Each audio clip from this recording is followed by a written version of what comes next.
Bien, en la clase anterior paramos acá en este punto clave 3 sobre el estamos en el primer módulo de este curso de certificación para el CISP. Si usted no ha visto la primera clase, pues obviamente eh, vea esa clase para poder entender lo que sigue a continuación. Bien, en este primer punto, o mejor dicho, en este tercer punto clave para la certificación, ser capaz de explicar cómo funciona la identificación. La identificación es el proceso por el cual un sujeto profesa una identidad y se inicia la rendición de cuentas, de lo cual hemos hablado. Cuando hablamos de un sujeto, a la mayoría de las personas le viene a la mente una persona, y eso es cierto, es una persona haciendo su trabajo. Pero cuando en el mundo de la ciberseguridad, un sujeto puede ser un dispositivo, puede ser una aplicación, puede ser un programa, etcétera.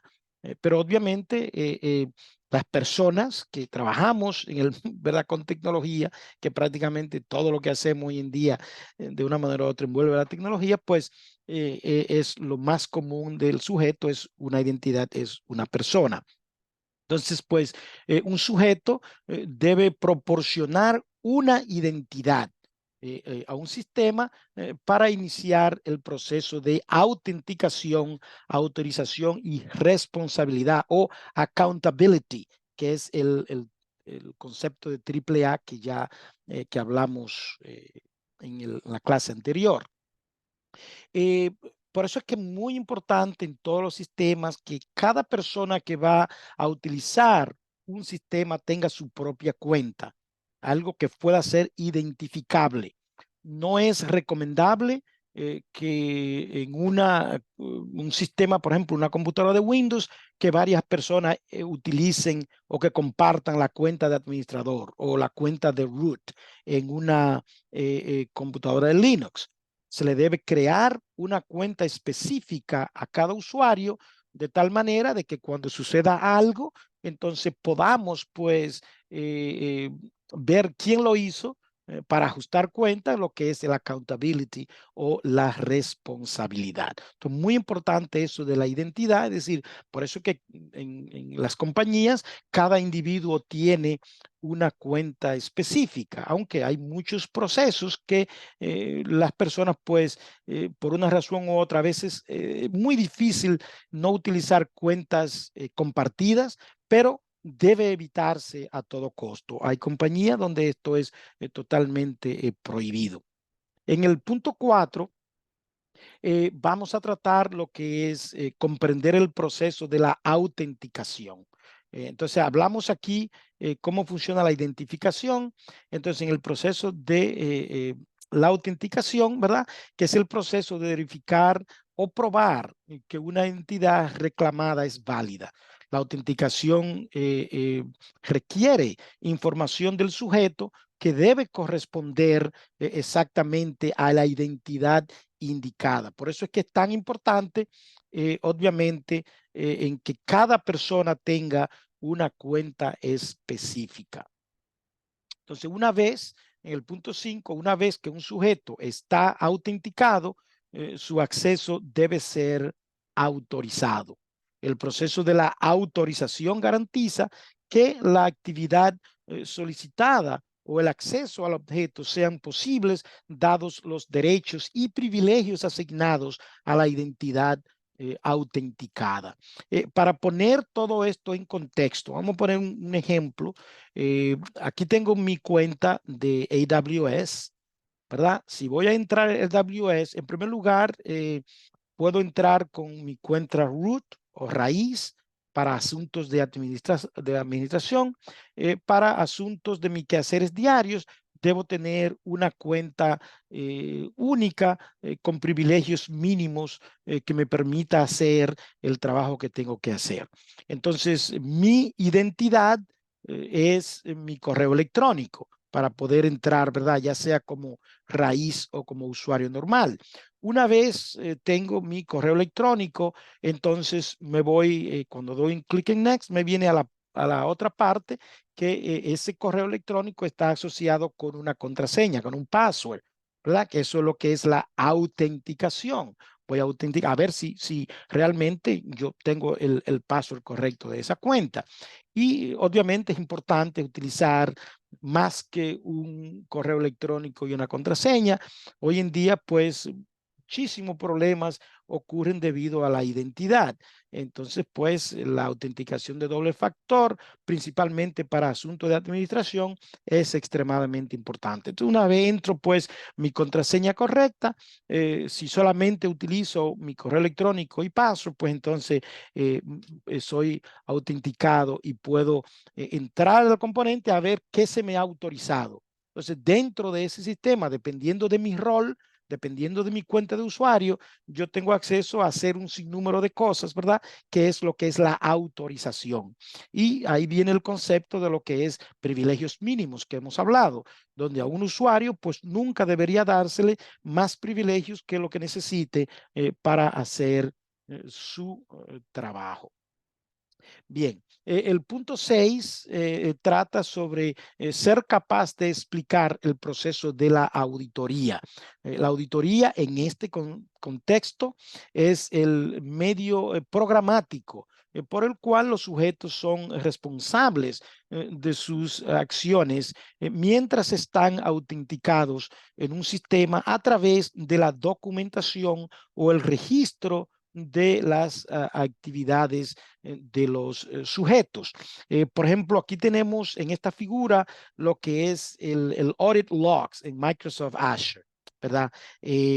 Vemos, por ejemplo, que esto registra lo que hacen los usuarios o lo que hacen las identidades. Puede ser el sistema. Por ejemplo, en este caso, vemos que el servicio Core Directory, que es prácticamente el servicio un servicio de Azure, pues, ¿qué hizo? Pues modificó un usuario, ¿verdad? Y entonces aquí indica el usuario que modificó. De la misma manera, cualquier modificación, si se crea una cuenta nueva, si se cambia una cuenta de rol, de un rol quizás de usuario normal a una cuenta de privilegios, lo que es la escalación de privilegios, que es muy común en los ciberataques hoy en día, pues obviamente todo eso queda registrado en este portal de Microsoft Azure.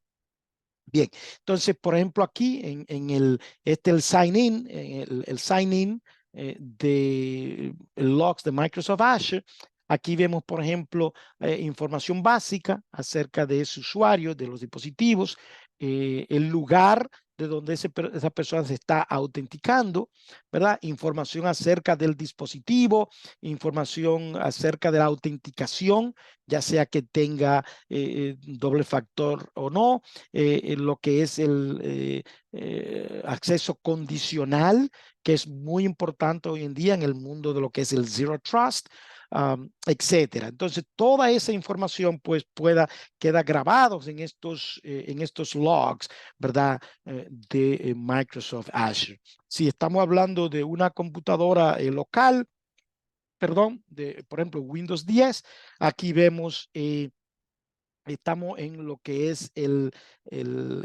security logs, ¿verdad? En Event Viewer vemos el usuario que trató de autenticarse. Bueno, realmente fue un success, es decir, exitoso, se autenticó. Vemos, por ejemplo, aquí la computadora que se utilizó, es decir, tanto el usuario como la computadora. Entonces, todo esto tiene que ver con lo que es la identificación, tiene que ver con lo que es la accountability o responsabilidad, de tal manera de que si sucede algo en esta computadora y este usuario dice, no, yo nunca he entrado, bueno, pues hay forma de ver de que realmente esa persona entró, aunque obviamente pudiera ser de que no sea esa persona, sino que alguien le robó las contraseñas a esa persona y entonces pudo entrar y eso pues complica las cosas, ¿verdad? Bien, en el elemento o concepto, punto clave 7, comprender la importancia de la rendición de cuentas. La seguridad solo puede mantenerse si los sujetos rinden cuentas de sus actos. Y para eso, obviamente, tenemos que saber quién lo hizo y tenemos que auditar esas actividades. Por eso es que es tan importante esas cuentas únicas para cada usuario. La rendición de cuenta efectiva se basa en la capacidad de probar la identidad de un sujeto y rastrear sus actividades, como ya hemos visto. En el punto número 8, ser capaz de explicar el no repudio. El no repudio garantiza que el sujeto de una actividad o evento pues no pueda negar que el evento ocurrió. Hay mecanismos de cómo lograr esto. Esto evita, ¿verdad?, que un sujeto alegue no haber enviado un mensaje o no haber realizado una acción o no haber sido la causa de un evento. Hay muchas maneras del no repudio. Digitalmente hablando, estamos hablando, por ejemplo, lo que son las firmas digitales. DocuSign es un programa que se utiliza bastante para firmas digitales, ¿verdad? De tal manera que usted no pueda negar. Usted va a un banco a hacer cualquier transacción y en ese banco hay una tableta donde lo ponen a firmar.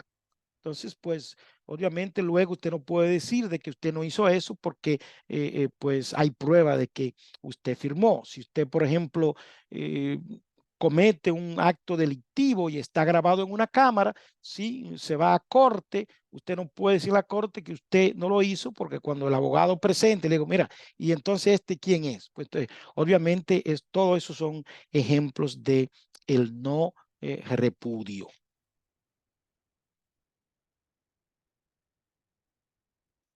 En el punto clave número 9, vamos a tratar lo que es el concepto de eh, el concepto de la eh, eh, eh, defensa en profundidad, ¿verdad?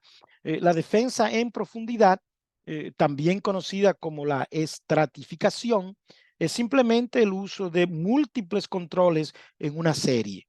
El uso de una solución multiplica ¿verdad? De una solución pues multiplicada, pues permite numerosos controles diferentes para protegerse contra cualquier amenaza que surja. Recuérdense que en última instancia lo que queremos proteger es nuestros datos, ¿verdad? La información. Ahora, ¿cómo hacemos eso?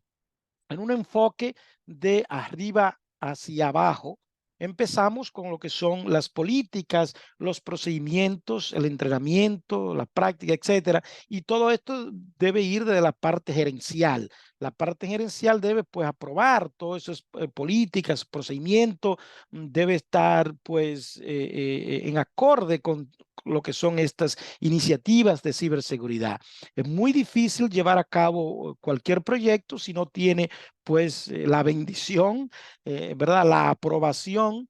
Y obviamente porque estas son las personas que firman los cheques, la seguridad es cara en mucha instancia y obviamente necesita de recursos, tanto dinero, personal, etcétera, y pues eso debe ser aprobado por alguien. Entonces eso viene desde arriba. No hay seguridad sin seguridad física.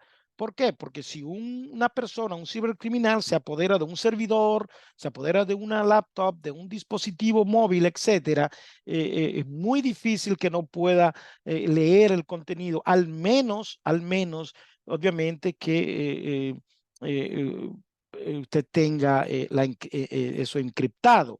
Pero si se lleva a un servidor, aunque eso pues ayuda con la confidencialidad, porque quizás no pueda leer el contenido de lo que pero sí, hay ahí, pero sí afecta lo que es recuérdense que en la CIA de la tría, uno de los componentes importantes es la availability o disponibilidad. Si un cibercriminal se roba o vamos a suponer que a través de un malware hace un ataque de ransomware, y usted no puede tener acceso a eso, bien. Pero en este caso estamos hablando exclusivamente de físico, lo que quiere decir que alguien se apodere de ese dispositivo. Entonces, apoderarse de un dispositivo afecta lo que es la disponibilidad. tenemos que asegurar nuestros perímetros, ¿verdad? Hoy en día, aunque el perímetro no es lo primordial como en lo que es la ciberseguridad tradicional, pero obviamente tener cortafuegos configurados apropiadamente en nuestras redes siempre ha sido y es importante y hay que utilizarlo. Hay que utilizar todos estos esta defensa en profundidad.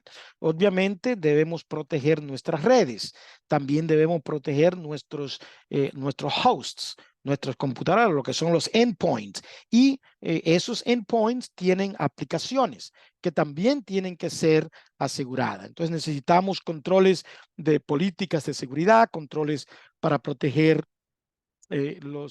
físicamente, para proteger el perímetro, para proteger la red, para proteger los endpoints o los hosts, para dispositivos de las aplicaciones, ¿verdad?